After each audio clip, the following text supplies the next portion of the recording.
মায়েরা, জগৎবন্ধু সুন্দর বলেছেন, দাপর যুগে যদি কেউ হরে কৃষ্ণ নাম করে থাকে তাহলে চন্দ্রাবলী করেছিল সেই নাম রাধারানীর কানের কাছে।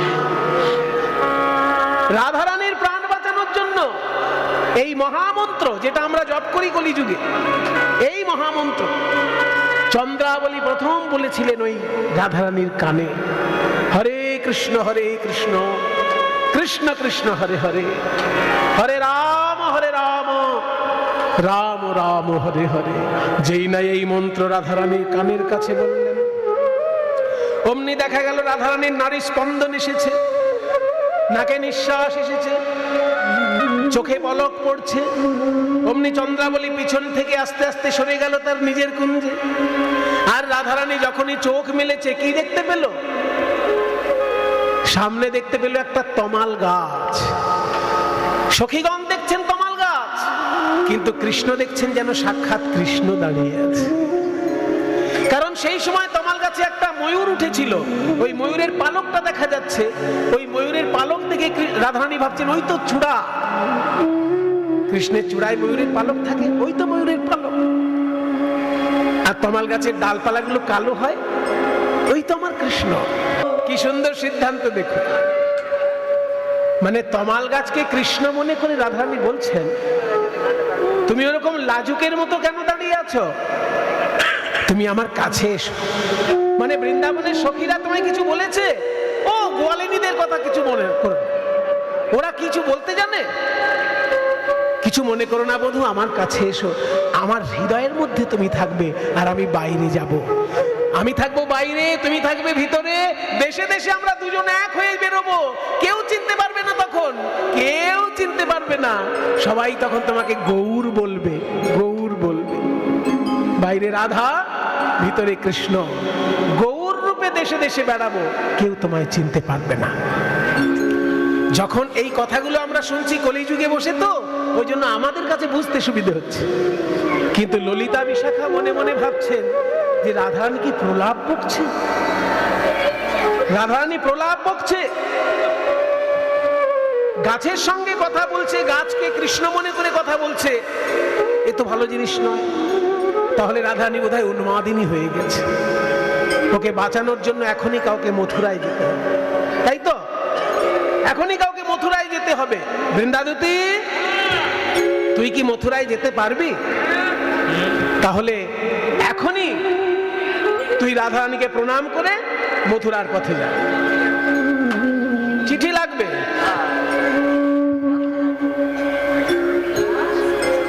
জয়গুরু। একজন ভক্ত অনেকক্ষণ ধরে একটা গানের জন্য বারবার অনুরোধ করছেন, আমি একটুখানি গানটা গাইছি। রবীন্দ্রনাথের গান, আত্মসমর্পণের গান। বৈষ্ণব জগতের মূল লক্ষ্যই তো আত্মসমর্পণ। কীর্তন জগতের শেষ কথাই হচ্ছে আত্মসমর্পণ। তাই রবীন্দ্রনাথের ভাষায় সেই আত্মসমর্পণ ফুটে উঠেছে।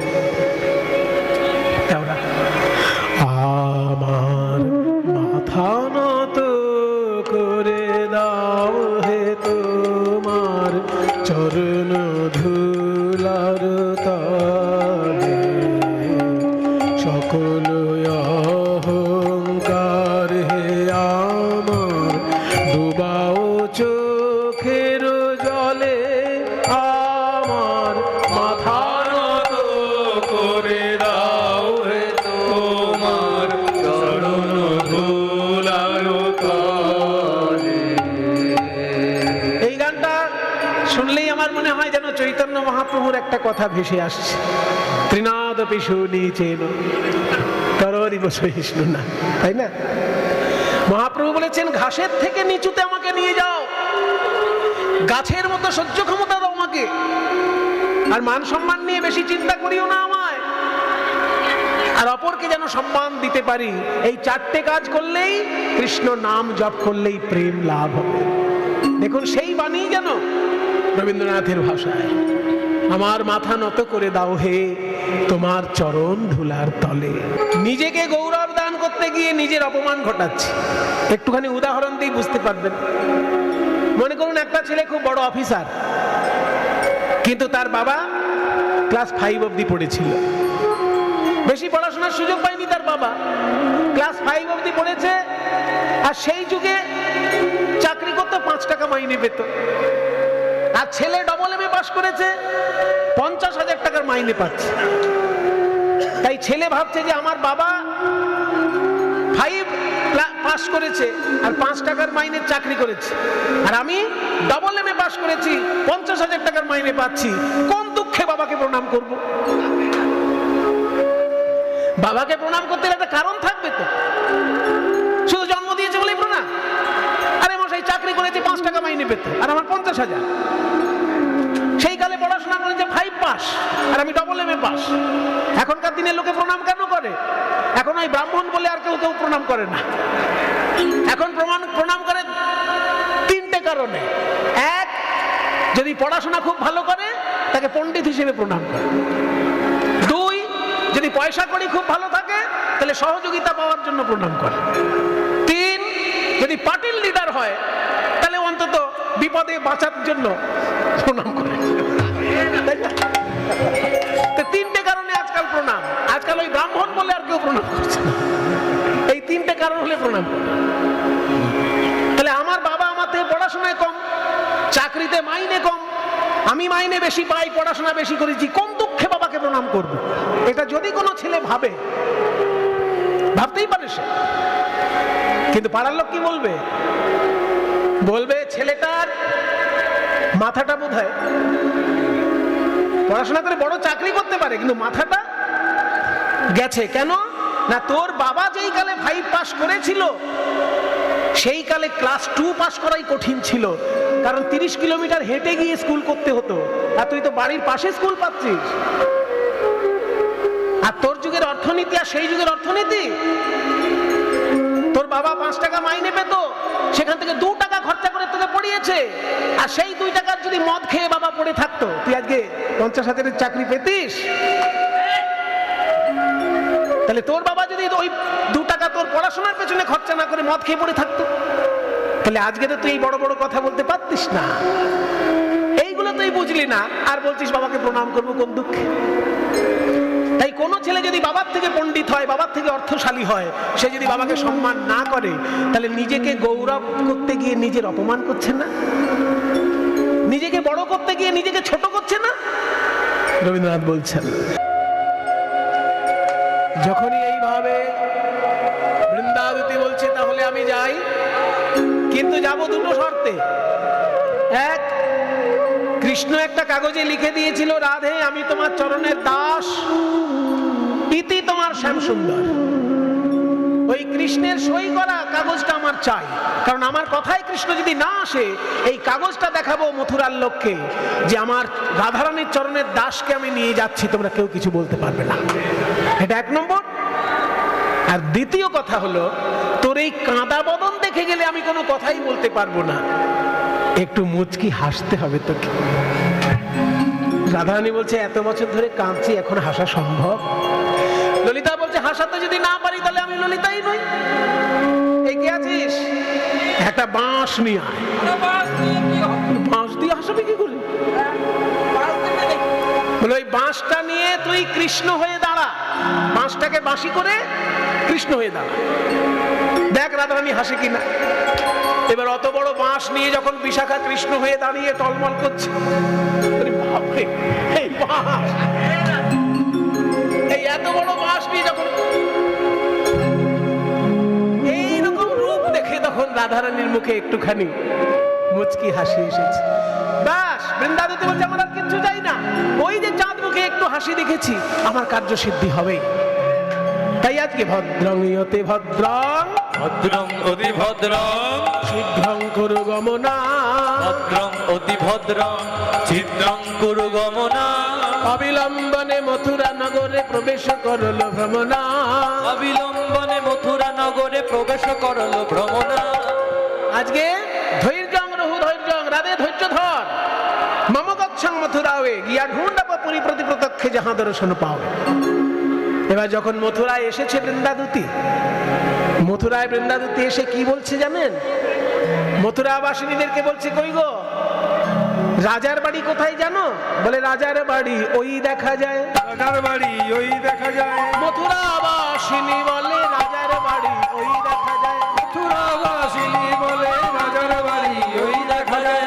এই দাঁড়াও দাঁড়াও, গ্রামের লোক শহরে যাচ্ছি, পোশাক আশাকের মধ্যে যেন ভদ্রতা থাকে, গ্রাম্য রূপ যেন ফুটে না ওঠে।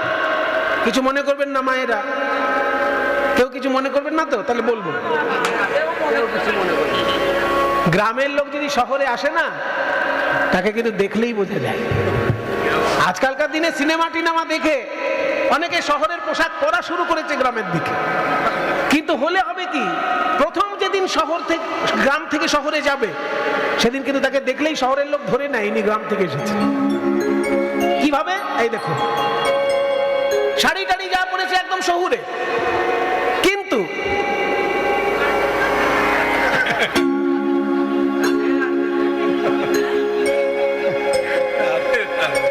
পনেরো তলা, 16 তলা, 17 তলা, 18 তলা, মানে ওই বড় বড় বাড়িগুলো যখন গুনতে থাকে তখনই বোঝা যায় এই গ্রামে তো দেখেনি, এইখানে এসে বাড়িগুলো গুনছে। এবার বৃন্দাবতী যখন হাঁ করে রাজবাড়ি দেখছে, মথুরার মেয়েগুলো বলছে আয় আয় ওকে নিয়ে একটু মজা করা যায়, আয়। এই মেয়ে তুমি কোথা থেকে এসেছো? তোরা আয় সজনী, আয় নাগরী লয়ে গাগরী, যমুনায় জল আনতে যা, যমুনায় জল আনতে যায়, নাগরি লয়ে গাগরি, যমুনায় জল আনতে যাই তোরা, লয়ে গাগরি, যমুনায় জল আনতে যায় তোরা, নাগরি লয়ে গাগরি, যমুনায় জল আনতে যায়। জানার ছলে কুম্ভ ফেলে দেখবো প্রাণের শ্যামরায়, জলার ছলে কুম্ভ ফেলে দেখেও প্রাণের শ্যামরা, আনার গরি লয়ে গাগরি, যমুনায় জল আনতে যায়, সাজই লয়ে গাগরি, যমুনায় জল আনতে যায়। ও মা, এই দেখ এই মেয়েটা কি সুন্দর দেখতে রে, যেন পরি, কিন্তু চলাফেরাটা যেন গ্রামের মেয়ের মতো। তাহলে ওকে জিজ্ঞেস করা যাক, জিজ্ঞেস করা যাক, কবিতা করে প্রশ্ন করব, কবিতায়। যদি কবিতায় উত্তর না দিতে পারে তাহলে আবার প্রশ্ন করব। পরিচয়ে বল সতী, কি নাম কোথা বসতি, হেথায় আগতি কি কারণে, ওগো যে হয় তোমার রূপ লাবণ্য, মনে হয় কোন রাজকন্যা, সেই ধন্যা যে তব জননী, ওগো সেই ধন্যা যে তব জননী। কবিতা করে প্রশ্ন করছে বাবা। পরিচয়ে বলো সতী, কি নাম কোথা বসতি, হেথায় আগতি কি কারণে, যে হয় তোমার রূপ লাবণ্য, মনে হয় রাজকন্যা, সেই ধন্যা যে তব জননী। এবার বৃন্দাবতী মনে মনে ভাবছে এরা শহরের লোক, কিন্তু ভদ্রতা জানে না। হ্যাঁ, একটা নতুন লোককে দেখে কেউ কবিতায় প্রশ্ন করে? হ্যাঁ, একটা বন্ধুত্ব অনেক দিনের হয়, তখন তার সঙ্গে মজা করে। নতুন লোককে কেউ কবিতায় বলে, বলো তোমার নাম কি, বলো তুমি খাও কি, বলে? যখন আমাকে প্রশ্ন করেছে কবিতায়, আমি উত্তরও দেবো কবিতায়। এরা আমায় ভাবে কি আমি গ্রাম থেকে এসেছি, কিন্তু আমার সব থেকে বড় পরিচয় আমি রাধারানীর চরণের দাসী। এটাই আমার সব থেকে বড় গর্বের বিষয়। শুনবে আমার উত্তর?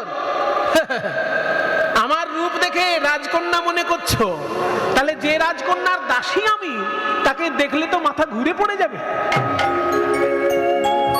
নহি আমি রাজকন্যা নই, রাজকুমারীর দাসী হই, ঘর আমার হয় ব্রজপুরে, হলো রাজকুমারীর অচিন ব্যাধি, খুঁজিতে তার মহৌষধি, আসিয়াছি এ মথুরাপুরে, আমি আসিয়াছি এই মথুরাপুরে।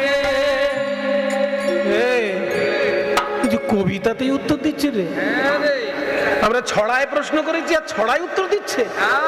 তাহলে বেশি দিলে তো আবার আমরা বুঝতে পারবো না, বেশি ঘাটাঘাটি করতে যাস না, করবো না। তাহলে করতে ফিরে আসি। বাহ, তুমি তো খুব ভালো উত্তর দিলে গো। তুমি নাকি এক রাজকুমারীর দাসী, আর সেই রাজকুমারীর শরীর খারাপ হয়েছে, তার জন্য বৈদ্য খুঁজতে এসেছো। তো কি গ্রামে অজপাড়াগায় থাকো, সেখানে ভালো ডাক্তার বৈদ্য নেই নাকি? বলে শোনো, সেখানে ডাক্তারও আছে, বৈদ্যও আছে, কিন্তু রাজা হয়েও বৈদ্যগিরি করে এমন অভাব আমাদের গ্রামে নেই। শুনেছি তোমাদের যিনি রাজা কৃষ্ণচন্দ্র, তিনি নাকি আবার মাঝে মাঝে বৈদ্যের কাজ করেন। তখন ধমক দিয়ে বলছে, এই মেয়ে, রাজা সম্পর্কে উল্টো পাল্টা কথা বলছো। আমাদের রাজা বৈদ্যের কাজ করবে কেন? আমাদের রাজা কি পয়সার অভাব যে কারণ ঘায়ে মলম দিতে যাবে, কারণ ফোড়া ফাটাবে? বৃন্দাবতী বলছে, তোমাদের রাজা যদি বৈদ্য না হবে, বলবো হাটে হাড়ি ভাঙবো। তাহলে কুবজার কুজ কে সারালো, কুবজার কুজকে সারালো, কুবজার কুজকে সারালো। রাজা যদি বৈদ্য, কুবজা পিঠে কুজ ছিল, বড় কুজ,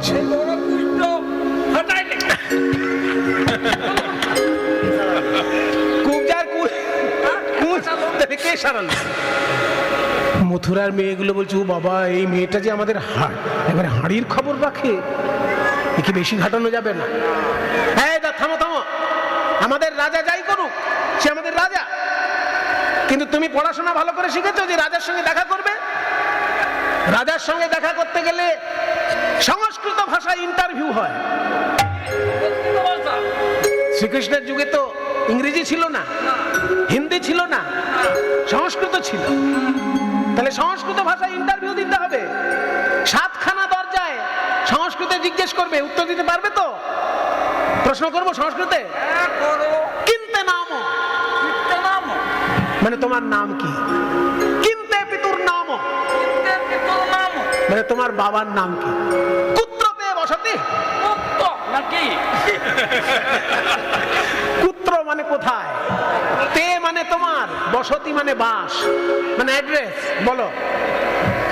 বলে শোনো, আমাকে সংস্কৃতে ইন্টারভিউ দিতে হবে না, আমি একটা এমন মন্ত্র জানি, মন্ত্র বলে দিলেই রাজা সুরসুর করে আমার কাছে চলে আসবে। তুমি যদি মন্ত্র জানবে, তাহলে তুমি ঘরে বসে মন্ত্র প্রয়োগ করতে পারলে না কেন? মন্ত্র প্রয়োগ করলেই তো চলে আসতো। বলছে, অতই যদি মন্ত্র জানো, তাহলে নিজের বাড়িতে বসলেই তো রাজা চলে যেত। হ্যাঁ, কথা তুমি ঠিকই বলেছ, তবে সব মন্ত্রের একটা বিধি নিষেধ থাকে। তো আমার এই মন্ত্রের বিধি নিষেধ হচ্ছে নদীর ওপারে কাজ হবে না। হ্যাঁ, ওই জন্য যমুনা পার হয়ে চলে এসেছি, এইবার মন্ত্র বললেই রাজার গায়ে লাগে। তত্ত্ব আছে বাবা। তত্ত্বটা কি না? হরি নামে হরি নামে হরি নামে হরি নামে হরি নামে। কিন্তু হরি নাম আর হরি, এই দুজনের মাঝখানে যদি কামনা বাসনার নদী থাকে, তাহলে হরিকে নামানো যাবে না। এই হলো তত্ত্বটা। কামনা বাসনার নদী পার হয়ে গিয়ে যদি কেউ হরি নাম করে, তার হরি নামে হরি নেমে আসবে। বলে তাহলে বলো দেখি রাজা ধরার মন্ত্র। বৃন্দাবতী বলে, ওগো রাধে, তোমার নাম বিনা তো আমরা অন্য মন্ত্র জানি না, তাই তোমার নাম বলে ডাকি রাধা মন্ত্র, দেখি ওই রাধানাথ ধরা দেয় কিনা। তাই উচ্চৈশ্বরে বৃন্দাবতী কাঁপছে আর রাধা নাম গাইছে, আমাদের বৃন্দাবন বিলাসিনী রাধে, বৃন্দাবন বিলাসিনী রাধে। কোথায় রমণী মুকুট মণি রাধে, কোথায় রমণী মুকুট মণি রাধে। অষ্ট সখীর শিরোমণি রাধে, অষ্ট সখীর শিরোমণি রাধে। কোথায় কৃষ্ণকান্তা শিরোমণি রাধে, কোথায় কৃষ্ণকান্ত শিরোমণি রাধে। জয় রাধে জয় রাধে।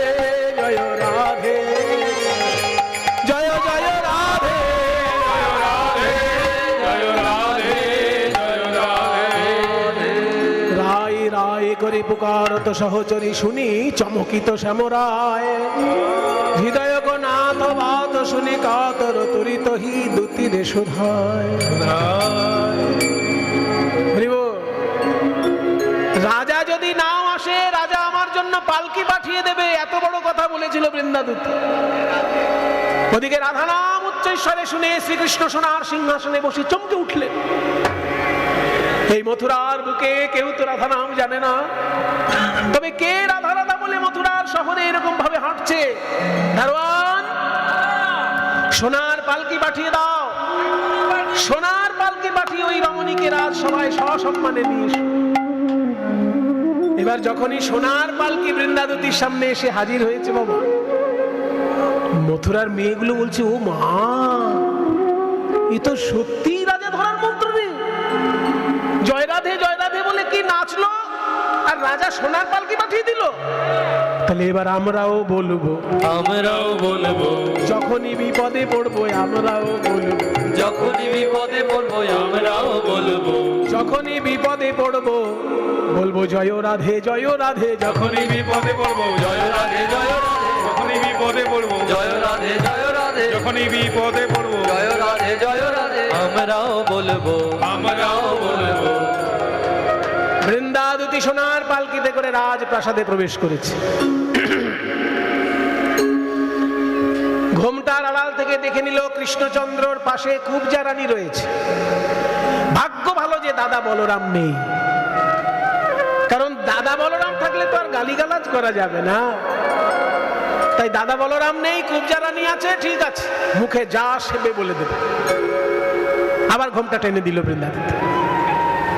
কৃষ্ণ বলছেন, কে গো রমণী তুমি? রাধা নাম গাইতে গাইতে মথুরার পথে পথে হাঁটছো, কোথা থেকে এসেছো, কি তোমার পরিচয়, কি তোমার উদ্দেশ্য, আমার কাছে কি চাও? বৃন্দাবতী বলছে, মহারাজ, প্রশ্ন আপনার অনেক, উত্তর আমার একটাই। হ্যাঁ, অনেক প্রশ্নের একটা উত্তর। কি উত্তর সেটা? বল, সব ভুলে গেছি। এটা কোনো কথা হলো? তুমি নিজের নাম, ঠিকানা, বাবার নাম ভুলে গেছো? পাগল নাকি? সাবধান, আমাকে উন্মাদিনী বলবেন না। আমি যথেষ্ট বুদ্ধিমতী এবং মেধাবিনী, কিন্তু আপনার মথুরায় প্রবেশ করার সঙ্গে সঙ্গে আগের সবকিছু ভুলে গেলাম। তাহলে কি এটা মথুরার বৈশিষ্ট্য যে এখানে কেউ আসলেই সে আগের সব কথা ভুলে যায়? না জানিয়ে মথুরার কি অপূর্ব ক্ষমতা, না জানিয়ে মথুরার অপূর্ব ক্ষমতা, যে এখানে আসে সে ভোলে পূর্ব কথা, যে এখানে আসে সে ভুলে ভুলে পূর্ব কথা। আমি এখানে একা নই, আমি এখানে একা নই, বলি আমার মতো আরো আছে যে আগের কথা ভুলে গেছে, আমার মতো আরো আছে আগের কথা ভুলে গেছে, আরো আছে আগের কথা ভুলে গেছে, আমি এখানে একা নই। আঙুল দিয়ে দেখিয়ে দিতে পারি, এই রাজসভার মধ্যে আরো একজন অন্তত আছেন যিনি এখানে আসার ফলে আগের সব কথা ভুলে গেছে। আঙুল দিয়ে দেখাবো, দেখাবো? কৃষ্ণ বলছে, বাবা, আঙুল টাঙুল দিয়ে তোমার দেখানোর দরকার নেই। তুমি কষ্ট করে এইটা মনে করো এখানে কেন এসেছো, বলে বিদেয় হও। হ্যাঁ, মনে করো কেন এলো, মনে পড়ে গেছে। একজন প্রজা রাজার কাছে যে উদ্দেশ্যে আসে সেই উদ্দেশ্যে আমি এসেছি। আমি বিচার চাইতে এসেছি। কি বিচার চাইবে? সোনার হার হারিয়েছে, তাহলে হিরে জহরত হারিয়েছে, তাহলে বিচারটা কিসের করব? মহারাজ, আমার বিচার করতে গেলে ছোট্ট একটা কাহিনী শুনতে হবে। এই দেখো, গল্প এখন দেরি হবে, আমার সময়ের অনেক দাম, গল্প শোনার সময় নেই। মহারাজ, আপনার সময় আমি নষ্ট করব না, খুব ছোট্ট গল্প। আচ্ছা, তাড়াতাড়ি বল। আমাদের যিনি রানী তার নাম রাইধনী। এখানে যেমন কুবজা রানী, তেমনি আমাদের বৃন্দাবনের যিনি রানী তার নাম রাইধনী। তিনি কদম বনে ঘুরতে ঘুরতে একটা পাখি ধরেছিলেন, টিয়া পাখি। টিয়া পাখিকে ভালো ভাষায় বলে সুখ পাখি। আর আর ওই সুখ পাখির নাম রেখেছিল শ্যাম সুন্দর। নিজের করিতে গৌরবদান, নিজের কেবলি করি অপমান, নিজের করিতে গৌরবদান, নিজের কেবলি করি অপমান, আপনারে শুধু ঘেরিয়া ঘেরিয়া ঘুরে মরি পলে পলে, আমার মাথা নত করে দাও হে তোমার চরণ ধুলার তলে, আমারে না যেন করি প্রচার আমার আপন কাজে, তোমারি ইচ্ছা করো হে পূর্ণ আমার জীবন মাঝে। বৈষ্ণব জগতে একটা মূল্যবান কথা বলা হয়, আপন ইচ্ছায় জীব কোটি বাঞ্ছা করে, কৃষ্ণের যা ইচ্ছা হয় তাই ফল ধরে। আমি অনেক কিছু ভাবতে পারি, কিন্তু ঘটবে সেটাই যেটা ভগবান চাইবে। তাই কবিগুরু বলছেন, তোমার ইচ্ছা করো হে পূর্ণ আমার জীবন মাঝে। আমার জীবনে নানান ঘটনার মধ্যে দিয়ে তোমারই ইচ্ছাটা যেন প্রতিফলিত হয়। কি চাই তোমার কাছে জানো? চোখ বন্ধ করলেই যেন তোমার রূপ দেখতে পাই, আর চোখ খুললেই যেন পৃথিবীতে শান্তি বিরাজ করছে সেটা দেখতে পাই। যাচি হে তোমার চরম শান্তি, পরাণে তোমার পরম কান্তি, যাচি হে তোমার চরম শান্তি, পরাণে তোমার পরম কান্তি, আমারে আড়াল করিয়া দাঁড়াও হৃদয় পদ্ম দলে, আমার মাথা নত করে দাও হে তোমার চরণ তলার তলে, সকল অহংকার হে আমার ডুবাও চোখের জলে, আমার মাথা নত করে দাও হে তোমার চরণ ধুলার তলে। তাই সম্মুখে তোমালো বাহ তরু তরু দেখি, তরু দেখিবারে পায়, রাইধনি আমার সম্মুখে তোমালো, তরু তরু দেখি, তরু দেখিবারে আহারে শিখি পুচ্ছ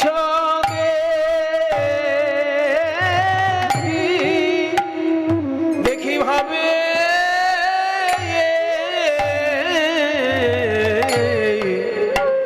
এই বুঝি শ্যামরায়, আহারে শিখি পুচ্ছ দেখি বলে পরাণ বোধি হে, ওখানে দাঁড়ায়ে কেন, দাঁড়ায়ে কেন চিরয় অপরাধীর,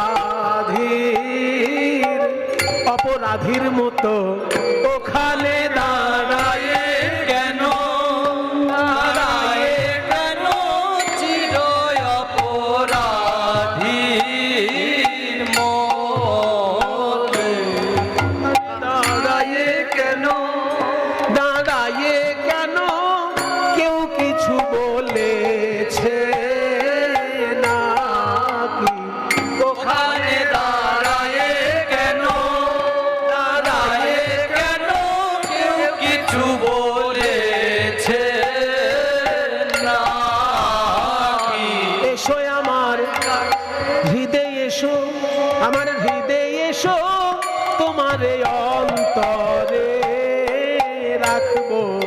বলি এসো আমার হৃদে এসো, আমার হৃদে এসো তোমারে অন্তরে রাখবো। বাহিরে আমি রব, বাইরে আমি রব, তোমারে অন্তরে রাখবো। দেশে দেশে বেড়াইব, আমি বেড়াইব তোমার অন্তরে, অন্তরে রাখবো। আর দেশে দেশে বেড়াইব বেড়াইব কেউ তো তোমায় চিনতে নারবে। দেশে দেশে বেড়াইব বেড়াইব কেউ তো তোমায় চিনতে না, কেউ চিনতে নারবে। সবাই সবাই গৌর গৌর বলবে। সবাই সবাই গৌর গৌর বলবে। সবাই গৌর সবাই গৌর গৌর বলবে। কেউ চিনতে সবাই গৌর গৌর বলবে। গৌর গৌর বলবে, কেউ তো তোমায় চিনতে না রে। দেশে দেশে বেড়াই। ছিল শ্যাম শুক পাখি, বড় সুন্দর নিরখি, রাই ধরিল নয়ন ফাঁদে। ছিল শ্যাম সুখ পাখি সুন্দর নিরখি লো নয়ন ফাঁদে। তারে হৃদয় পিঞ্জরে রাখি দাম সাদরে। হৃদয় পিঞ্জরে রাখিতাম সাদরে। মন হিসি কলে বেঁধে। আহা, গল্প সংক্ষেপ করো, আমার সময়ের অনেক দাম। জঙ্গল থেকে একটা পাখি ধরেছো, তাকে খাঁচায় রেখেছো, মানে হৃদয় পিঞ্জরে। সোনার খাঁচা নয়, লোহার খাঁচা নয়, হৃদয় খাঁচায় তাকে রেখেছিলাম। মনহি শিকলে বেঁধে, মনের শিকল তার পায়ে বেঁধে রেখেছিলাম। বুঝলাম বুঝলাম। পাখিকে কিছু খেতে দিতে না, না খেয়ে মরে গেছে? মহারাজ, আমরা যে খাবার দিয়েছি ওই পাখি কোথাও সে খাবার পাবে না। কি জানেন? তারে প্রেম সুধা নিধি দিয়ে, তারে প্রেম সুধা নিধি দিয়ে